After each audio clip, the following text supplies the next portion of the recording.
파트 7. 필독. 쓰면서 읽다.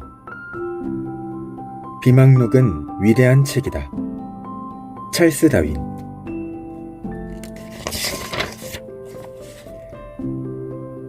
필독을 통해 정리된 자료들을 살펴보다 보면 독자의 눈에 뭔가가 보이기 시작한다. 그리고 뭔가가 보이기 시작할 때 슬슬 자신의 목소리를 내고 싶다. 의견을 내고 비평을 하며 감상을 쓰고 싶은 욕구가 생긴다. 드디어 독서가가 작가로 변할 준비가 된 것이다. 챕터 1. 밑줄 그으며 읽기. 독서가들에게는 100만 권의 자서전이 있음에 틀림없어. 스탠 퍼스키. 메모와 흔적. 아우구스티누스. 이런 책들이 도움이 되지 않을까? 프란체스코. 책은 읽을 때는 매우 유익하지만 손을 떠나자마자 그 책에 대해 느꼈던 모든 감정도 눈녹듯 사라지고 마는걸요. 아우구스티누스. 만약 자네가 적절한 여백에 약간의 메모를 간결하게 적어놓으면 아마 독서의 열매를 쉽게 즐길 수 있을 걸세. 프란체스코. 어떤 종류의 메모를 말씀하시는 겁니까? 아우구스티누스. 자네에게 유익할 것 같은 어떤 문장이든 접하게 되면 분명히 표시해두게.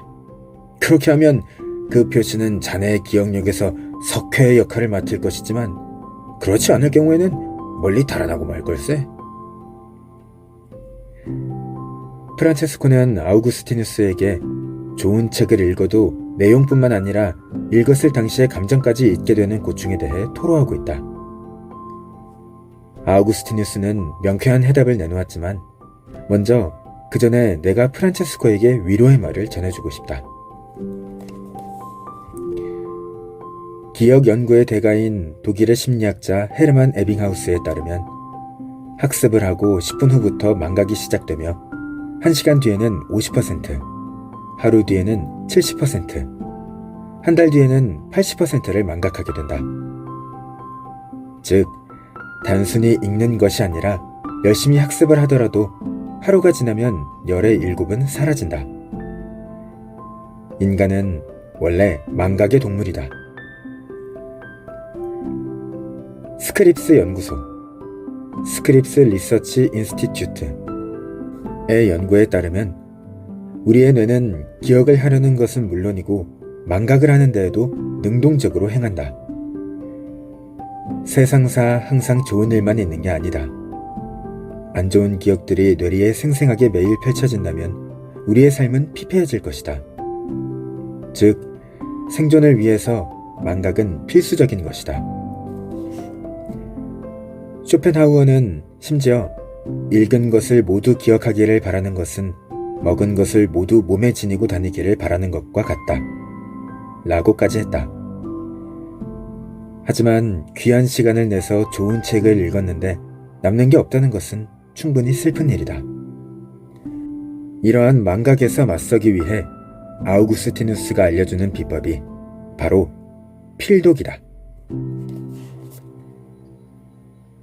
필독에 대한 논란. 필독은 책을 읽을 때 밑줄을 긋고 별표를 그리고 메모를 하며 궁극적으로 글쓰기까지 이어지는 독서법을 말한다. 아우구스티누스는 필독을 제대로 하면 최소한 망각의 강에 휩쓸리는 일은 없을 것이라 조언하고 있다. 그런데 필독은 독자에게 그 정도의 혜택만 주는 것은 아니다. 앞으로 그에 대해 알아보자. 그런데 필독에 대해 자세히 알아보기 전에 한 가지 짚고 넘어가야 할 것이 있다.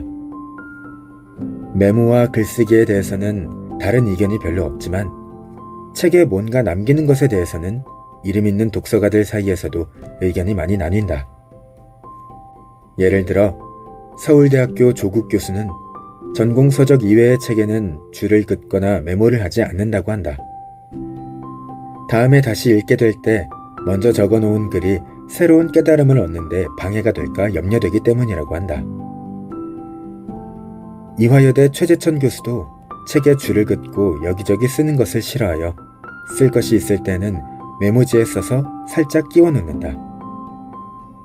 그 이유는 그의 서재는 학생들과 주변 사람들에게 열린 도서관이기 때문에 다른 이들을 위해서는 늘 책을 새 것처럼 하려고 노력하기 때문이다.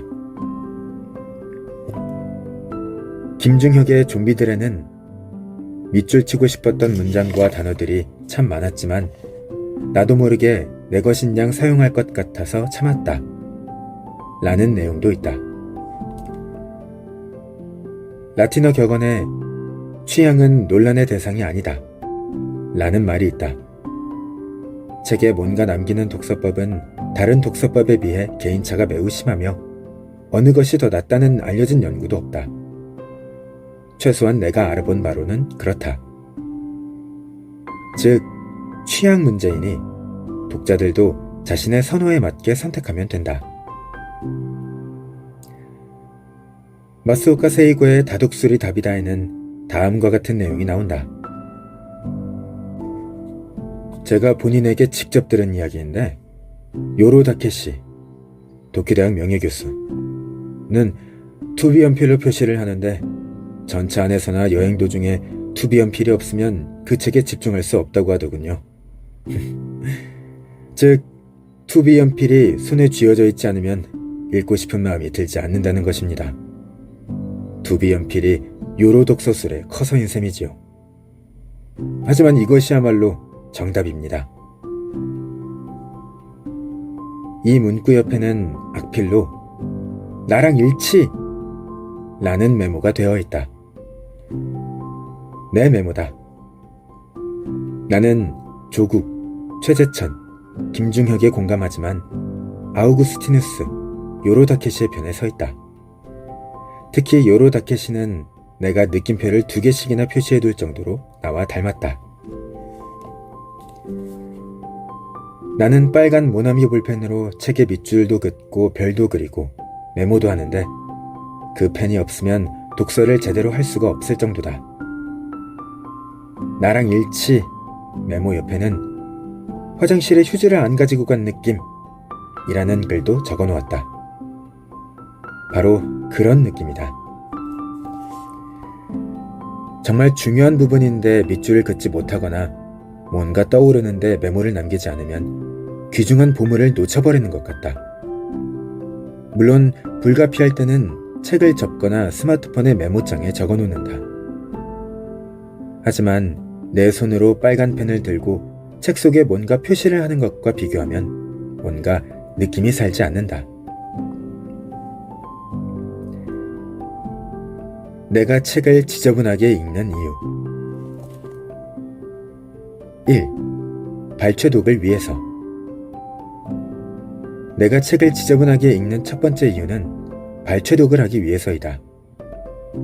발췌독이란 글을 처음부터 끝까지 다 읽는 것이 아니라 자신이 얻고자 하는 정보나 내용을 찾아 그에 관한 것들만 따로 읽는 것을 말한다.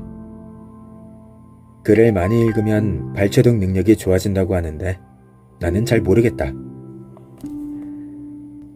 실제로 발췌독을 먼저 한 후 그 책을 다 읽어본 적이 있는데 제대로 된 발췌독이 된 것 같지 않았다. 하지만 책에 중요하다고 여겨지는 것을 표시해 놓으면 후에 그 책을 발췌독을 하게 될 때 엄청난 효율을 얻을 수 있다. 가장 극명한 예가 스티븐 핑커의 우리 본성의 선한 천사이다. 나는 독서법 책을 쓰기 위해 많은 책을 제독했지만 또 많은 책을 발췌독을 했다. 우리 본성의 선한 천사는 1400쪽이 넘는 책인데 이 책을 몽땅 다시 읽었다면 상당한 시간이 걸렸을 것이다. 하지만 밑줄 긋고 메모한 내용만을 발췌독으로 읽었고 곧 집필을 위해 참고해야 할 내용을 찾을 수 있었다. 어떤 목적이 있어 빠른 시간 안에 발췌독을 해야 한다면 필독만큼 큰 도움이 되는 것은 없다. 2. 그 책을 읽었던 당시의 내 자신을 더 구체적으로 만나기 위해. 나는 제독은 자아의 시간여행이라고 했지만 사막을 여행하는 것과 아마존을 여행하는 것은 질적으로 다르다. 필독을 해놓으면 다양한 자기 모습을 생생하게 접할 수 있다. 밑줄 그어 놓은 곳을 보며 아, 내가 그때 이 부분을 괜찮게 봤나 보네 라고 생각하고 별표가 되어 있는 부분을 보며 임팩트가 있었나 보군 이라고 생각하게 된다. 나랑 일치! 라는 메모의 느낌표 2개를 보면서 흥분했구만, 좋았나 보네 라는 생각을 하게 된다. 스탬퍼스키가 독서가들에게는 100만 권의 자서전이 있음에 틀림없어 라고 했을 때에는 눈에 보이지 않는 감정이 책에 연계되어 있는 것만으로 자서전이라고 했던 것이 아니다. 책에 내 흔적을 남기는 순간 그 책은 내 이야기가 들어있는 나만의 책이 되기 때문이다. 그래서 다시 읽기의 불가능은 한층 더 심화된다. 필독을 할 때에는 책을 읽는 독서가만 변하는 것이 아니라 책 자체도 변하기 때문이다. 독자만이 책에게 항상 낯선 타인인 것이 아니고 책도 독자에게 항상 낯선 대상이 되는 것이다. 이 책을 준비하며 나는 많은 책을 제독했는데 책마다 내가 남긴 흔적들이 있었기에 더욱 재미있었다. 제독편에서 언급한 함디 박사 이야기의 옆에는 고결, 나의 딸 이름 이라는 내 메모가 있었다. 그 메모로 나는 당시의 내 모습을 생생하게 기억할 수 있었다. 그리고 그 옆에 제독이라는 메모를 덧붙였다. 언젠가 독서법 책을 쓰게 된다면 제독편에 활용할 콘텐츠로 적격이라는 이야기이다. 필독을 통해 함디 박사는 이 책에서 새로운 모습으로 부활한 것이다.